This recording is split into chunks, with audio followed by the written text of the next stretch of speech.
This is your next chapter 3, synthetic fiber and plastics. What does synthetic means? Synthetic means जो man made होते हैं, जो natural नहीं होते. And fibre we all know, जो भी हम कपड़े पहनते हैं ये सब किसके बने होते हैं? फाइबर्स के. तो सिंथेटिक फाइबर्स मीन्स कि ऐसे फाइबर्स जो कि मैन मेड है, जो लेबोरेटरीज में बनाए गए हैं, as a fiber and plastics. Okay, so the clothes which we wear are made of fibers are made from fiber obtained from natural or artificial sources. सो यहाँ पर जो भी फाइबर्स होते हैं उनके दो सोर्स होते हैं, एक तो नेचुरल होते हैं एंड आर्टिफिशियल होते हैं. नेचुरल सोर्स के अंदर हमारे पास प्लांट्स हो गए, एनिमल्स हो गए, तो ये हमारे नेचुरल सोर्सेज हैं.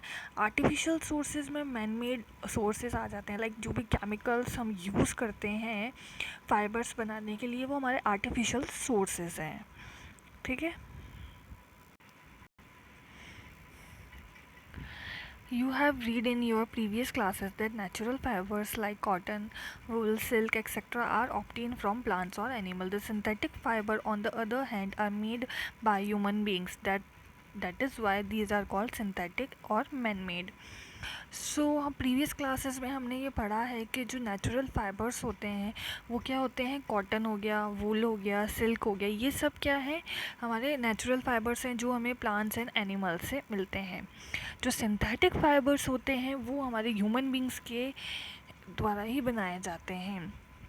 इसीलिए इन्हें सिंथेटिक या फिर मैन मेड फाइबर्स कहते हैं. Now what is synthetic fibre? Okay, कैसा होता है सिंथेटिक फाइबर, कैसे बनता है, ये हम आगे पढ़ेंगे. So you can see here कि ये है जैसे पेपर क्लिप्स हैं. सो ये पेपर क्लिप्स एक के बाद एक दूसरे से जुड़े हुए हैं. ठीक है. तो सिंथेटिक फाइबर्स भी जो होते हैं वो भी इसी तरीके से होते हैं, एक से एक जुड़ा हुआ रहता है, इसीलिए हम इसे पॉलीमर्स कहते हैं. A synthetic fiber is also a chain of small units joined together. Each small unit is actually a chemical substance. Many such small units combine to form a large single unit called a polymer. The word polymer comes from two Greek words. Poly means many and mer means part or unit. यहाँ पर मैंने भी आपको बताया कि ये जो fibres होते हैं वो चेन के थ्रू बने हुए होते हैं. चेन कैसे? मतलब हर एक स्मॉल यूनिट होती है जो एक दूसरे से ऐड हुई हुई होती है. तो ये जो एक सिंगल यूनिट होती है इसे हम यूनिट कहते हैं, सिंगल यूनिट कहते हैं. एंड एक दूसरे से जुड़ने के बाद क्या बन जाती है? ये एक चेन हो जाती है. ठीक है. तो इस चेन को हम क्या बोलते हैं? पॉलीमर्स बोलते हैं. ठीक है. ये चेन जो होता है पॉलीमर्स कहलाता है. ठीक है. एक लार्ज सिंगल यूनिट से बना हुई एक चेन पॉलीमर्स कहलाती है. ठीक है. तो ये पॉलीमर जो है ग्रीक वर्ड है, जहाँ पे पॉली का मतलब क्या था? मैनी. मैनी मीन्स यहाँ पे हम देख सकते हैं बहुत सारी सिंगल यूनिट्स ऐड हो रखी हैं. तो ये क्या है? क्या कहलाएगी? मैनी. मतलब बहुत सारी सिंगल यूनिट एक साथ ऐड होना. ठीक है. मर मतलब यहाँ पर पार्ट और यूनिट. पॉलीमर क्या हो गया कि एक सिंगल यूनिट को बार बार ऐड करना बहुत बार, तो वो हमारा क्या कहलाएगा? पॉलीमर कहलाएगा. पॉलीमर क्या होता है? रिपीटिंग यूनिट्स होती हैं. ये यूनिट है जो रिपीट होती जा रही है. ठीक है. तो ये पूरा क्या कहलाएगा? पॉलीमर कहलाएगा. Now, polymer occur in nature also. Cotton, for example, is a polymer called cellulose. Cellulose is made up of a large number of glucose units. अब now polymers क्या है? Natural भी होते हैं. सो नेचुरल सबका example है cotton. Cotton क्या है? हमारा नेचुरल पॉलीमर है, जिसे हम सेल्यूलोज भी कहते हैं. अब ये बनता कैसे है? तो ये बनेगा ग्लूकोज की यूनिट से. यहाँ पर ग्लूकोज सिंगल यूनिट होगी, ये ग्लूकोज इससे ऐड हुआ, ये ग्लूकोज इससे ऐड हुआ, ये ग्लूकोज इससे ऐड हुआ. तो ऐसे क्या है? ग्लूकोज ऐड होते चले गए एंड ये जो पूरी चेन बनती है, ये पूरी चेन क्या कहलाएगी? हमारी सेल्यूलोज कहलाएगी. इन जनरल लैंग्वेज में हम इसे क्या कहेंगे? कॉटन कहेंगे. Now types of synthetic fibre. Fibres की क्या क्या टाइप्स होते हैं? फर्स्ट टाइप हमारा क्या है? Rayon. Fiber obtained from silk fiber was very costly, but its beautiful texture fascinated everybody. ये जो हमारे फाइबर्स होते हैं, सिल्क फाइबर जो भी होते हैं, वो हमारे क्या होते हैं, बहुत ज़्यादा कॉस्टली होते हैं, बट इनका टेक्सचर होता है वो बहुत ज़्यादा अच्छा होता है। हमें बहुत ज़्यादा अट्रैक्टिव लगते हैं ये फाइबर्स। इनके जो कपड़े बनते हैं, attempts were made to make silk artificially. Towards the end of the 19th century, the scientists were successfully in obtaining a fiber having properties similar to that of silk. Such fiber are obtained by chemical treatment of wood pulp. This fiber is called rayon or artificial silk.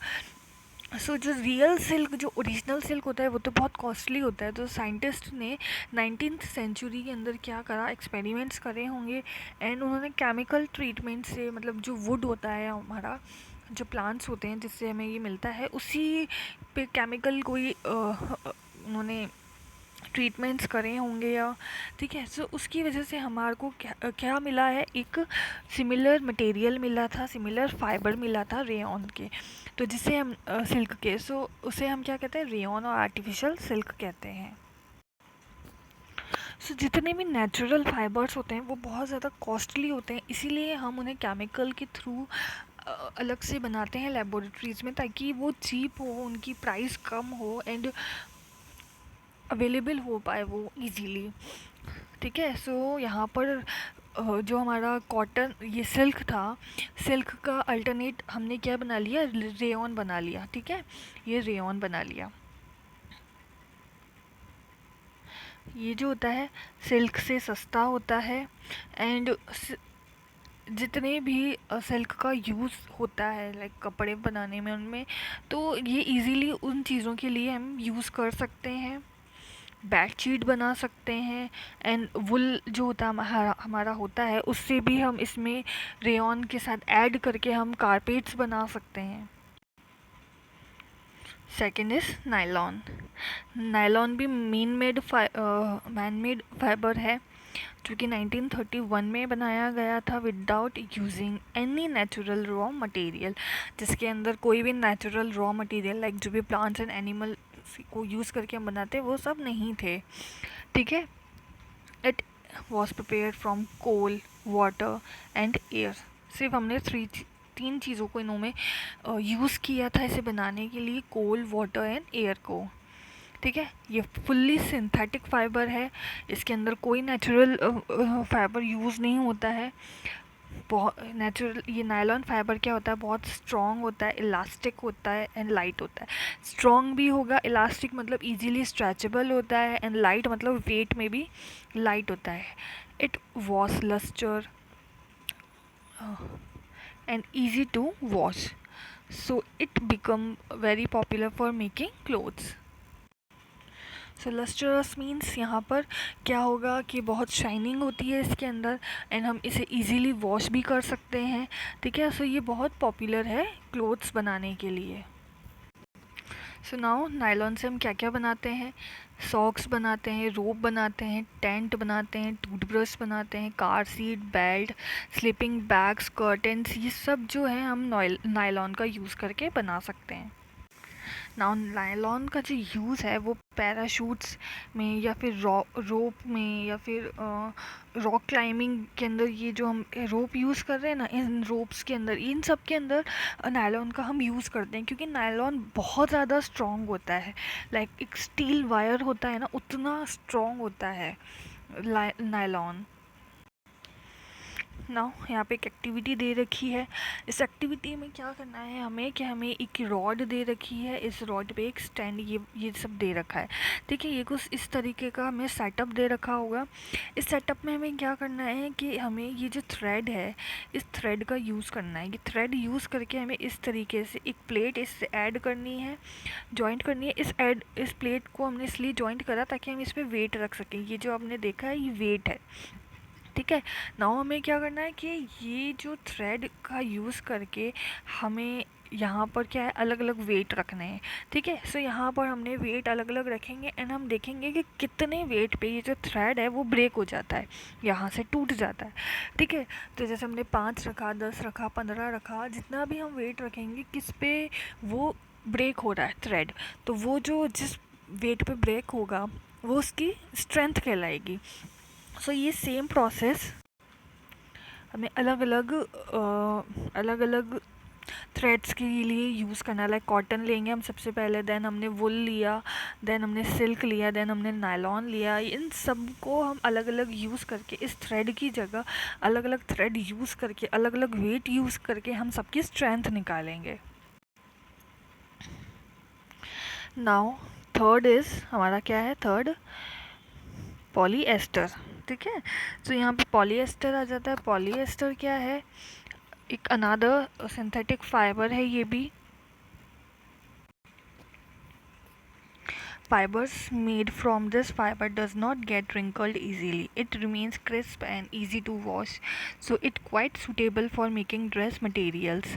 You must have seen people wearing polyester shirt and other dresses. Terraline is a popular polyester. It can be drawn into very fine.